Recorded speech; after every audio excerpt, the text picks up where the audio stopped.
Salut et fraternité. Citation. Comme le caméléon, Emmanuel Macron change, se transforme sous nos yeux. De gauche, il l'est évidemment par son histoire, ses actes, son créateur. Mais ce qu'il est, surtout, c'est populiste.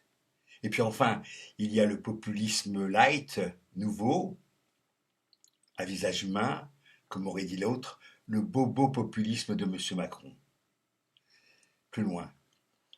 Un populisme chic avec un beau sourire, de beaux costumes, une belle histoire. Il dit, comme dans le roman de George Orwell, le contraire de ce qu'il est. Je suis contre le système.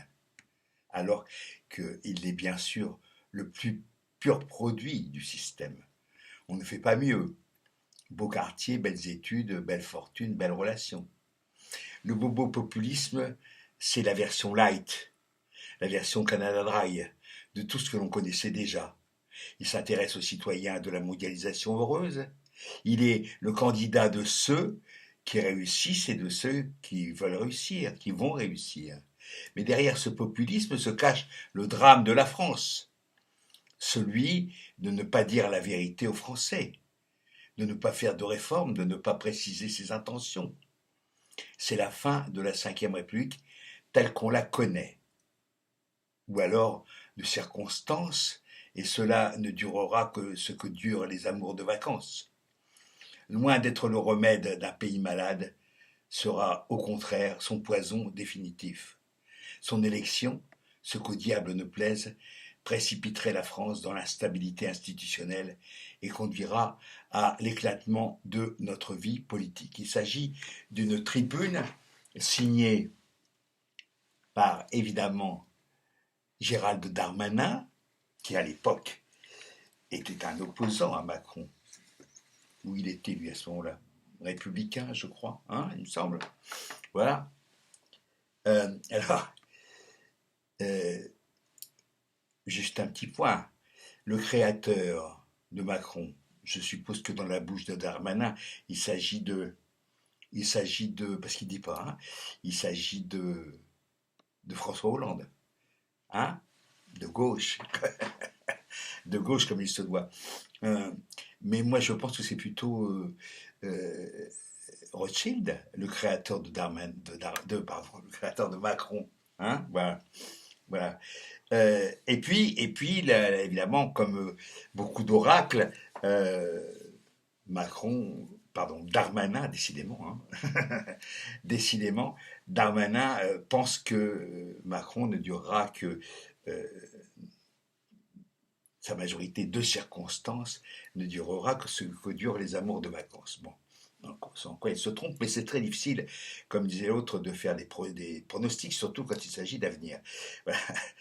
Donc, alors, parlons maintenant du présent. On sait ce qu'est devenu Darmanin. Premier quinquennat, il n'était pas là, mais il a été récupéré par Macron. C'est le meilleur moyen, quand on a un ennemi, c'est de le récupérer, de lui donner une prébende, lui donner un Marocain, sans jeu de mots. Et donc voilà, on passe sur tout, on devient un affidé. Mais derrière l'affidé, il y a toujours le traître qui se profile. Et compte tenu de la situation actuelle, hein, je dis bien actuelle, avec la crise de la police, enfin la crise générale, mais surtout ce qui se passe dans la police et ce qui se passe chez les apprentis factieux de la police dite nationale, mais qui en fait est une milice patronale et complètement vouée au pouvoir. Mais le pouvoir, ça change. On sait par des indiscrétions que Darmanin n'a pas bien supporté le fait de ne pas être Premier ministre. Il a tort, parce que être Premier ministre, ça ouvre des portes et c'est un marchepied. Qui a été Premier ministre avant de devenir président de la République déjà? En fait, il n'y a pas grand monde. Hein. Donc il n'est pas content parce qu'il n'est pas Premier ministre dans le nouveau gouvernement, nouveau, c'est à tomber de rire, hein. Mais il a tort de ne pas être content, parce que là, s'il sait bien y faire, et il fait bien, il aura la police totalement de son côté. En cas de coup dur, c'est bien d'avoir la police de son côté. Hein? Messieurs Bousquet, Papon, hein? C'est bien d'avoir une police de son côté, jusque à la fin, mais ce qui se termine mal. Mais voilà, mais c'est bien, de façon à tenir la dragée haute à son nouvel ami, ancien ennemi, Darmanin-Macron. On sait aussi que Darmanin a des velléités présidentielles. Ça tombe bien parce que avoir la police dans sa fouille, c'est finalement autant d'enlever à Marine Le Pen ou Marion Maréchal Le Pen. Hein? Voilà, c'est plutôt intéressant. Voilà. Euh, donc, je commente. Je commente avec tristesse quand même. Pourquoi tristesse? Parce que finalement, à gauche, what's new? Quoi de nouveau? Hein? Qu'est-ce que, à part, euh, à part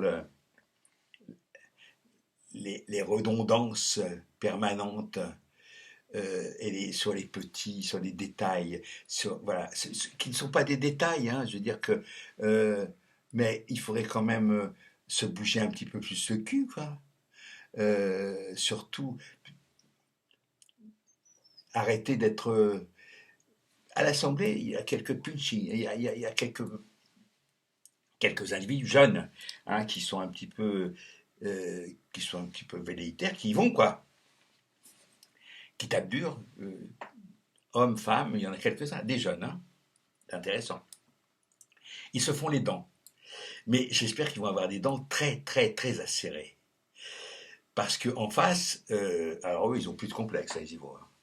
Donc moi, je prêche pour une gauche sans complexe, hein, qui réhabilite l'image de Robespierre. Je le dis carrément.